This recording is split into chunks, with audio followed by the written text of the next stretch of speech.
নমস্কার, good morning. SP লাইফস্টাইলে সবাইকে স্বাগত।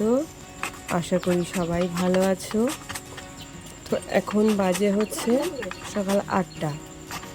এখন থেকে আজকের ব্লগটা শুরু করলাম। তো এই যে সকালবেলাতে উঠে আগে নিজেদের খাবার কথা চিন্তা না করে আগে হচ্ছে বাড়ির যে পোষ্যরা থাকে তাদের খাবার চিন্তাটাই আগে হয়। কেন তা ওরা অবলা জাত, বলতে পারবে না। তাই আজকে যেহেতু বর্ষার ওয়েদারটা মানে খুবই খারাপ, তো ওরা তো আজকে চড়ে খেতে পারবে না। হ্যাঁ, আমি আমার ছাগলদের কথা বলছি। সেই কারণে ওদেরকে এইরকম করে ছোট্ট ছোট্ট করে খড় কেটে এর সঙ্গে একটু চিটে গুড় আর একটু আটা মেখে দিলে ওরা মোটামুটি এগুলো সুন্দরভাবে খেয়ে নেবে। তাই ওদেরকে তো খাওয়ানোর চিন্তাটা আগেই করে নিলাম, নিয়ে বসে গেলাম খড় কাটতে। খড়টা আমি মোটেও আগে কাটতে পারতাম না। তো এই ধরনের এরকম একটা বটি হওয়ার কারণে তো এইভাবে খুব সহজেই খড়গুলো কাটা যায়, আর খুব ছোট ছোট করেই কাটা যায়।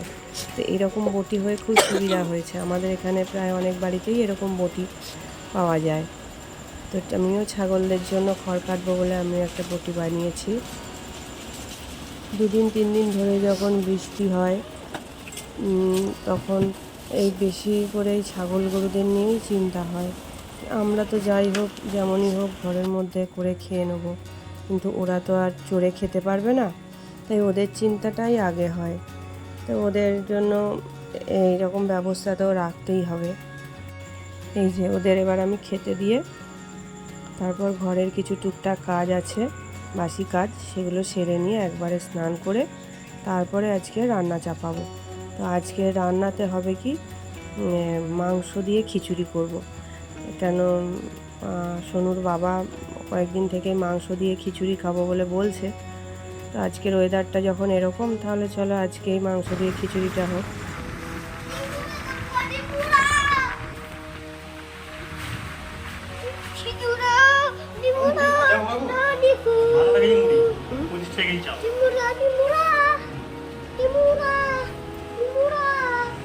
তো বন্ধুরা, তোমরা তো দেখতেই পেলে আমি ছাগলগুলোকে খেতে দেওয়া হয়ে গেছে।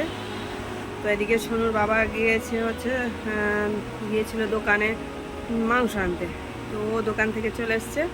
এবার আমার স্নান করার পালা। আমি স্নানটা আগে তাড়াতাড়ি সেরে নিয়ে দিয়ে তারপরে আমি রান্না করতে ঢুকবো। তো চলো স্নান করে তারপর তোমাদের সঙ্গে আবার দেখা হচ্ছে। দেখো বন্ধুরা, আমার স্নানটা হয়ে গেছে। এবার চলো রান্নার দিকে যাব। রান্নাটাও আমি মোটামুটি চাল ডালটা বসিয়ে দিয়েছি, এবার বাকি কাজগুলো করবো। চলো তোমরা দেখতে থাকো ভিডিওটা। এই যে সোনুর বাবা মাংস নিয়ে চলে এসছে, আরও কিছু টুকটাক দোকান আনার ছিল সেগুলো নিয়ে এসছে সাথে। তো 1 কেজি এখানে মাংস নিয়ে এসছে। 1 কেজি মাংসটা সবটাই কষিয়ে নেবো, কিন্তু সবটা খিচুড়িতে দেবো না। খিচুড়িতে অর্ধেকটার মতো দেবো আর অর্ধেকটা কষাই থেকে যাবে। তো আমি এদিকে কড়াই বসিয়ে দিয়েছি, মাংসটা কষতে থাকবো।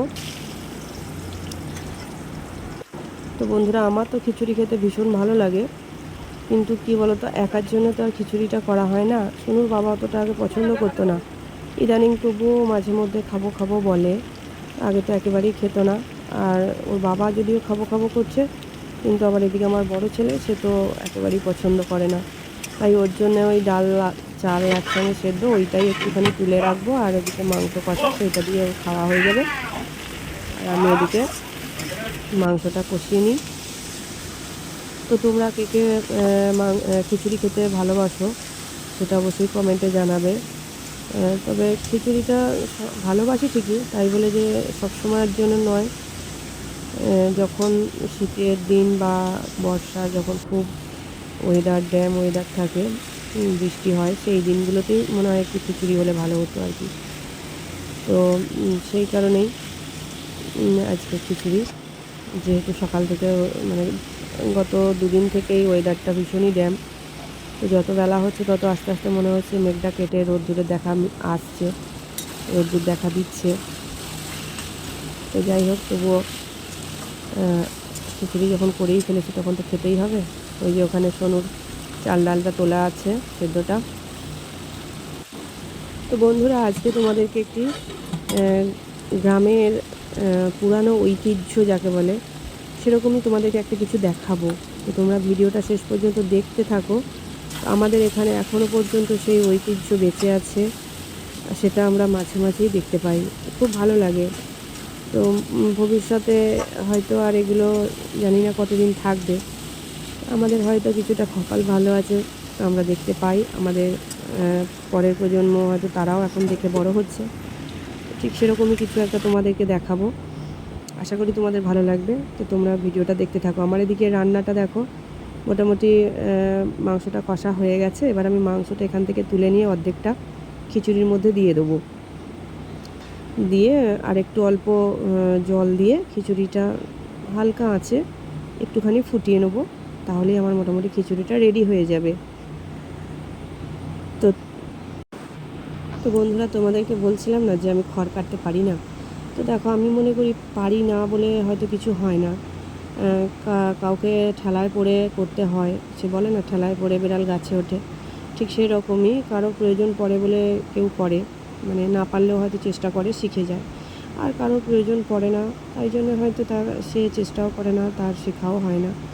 সেই রকম আমার দরকার পড়েছে, আমি চেষ্টা করেছি, তাই শিখতে পেরেছি। সেটা সব ক্ষেত্রেই, সব কাজের ক্ষেত্রেই। সবাই তো শিখে পৃথিবীতে আসে না, পৃথিবীতে এসেই সবাই শেখে।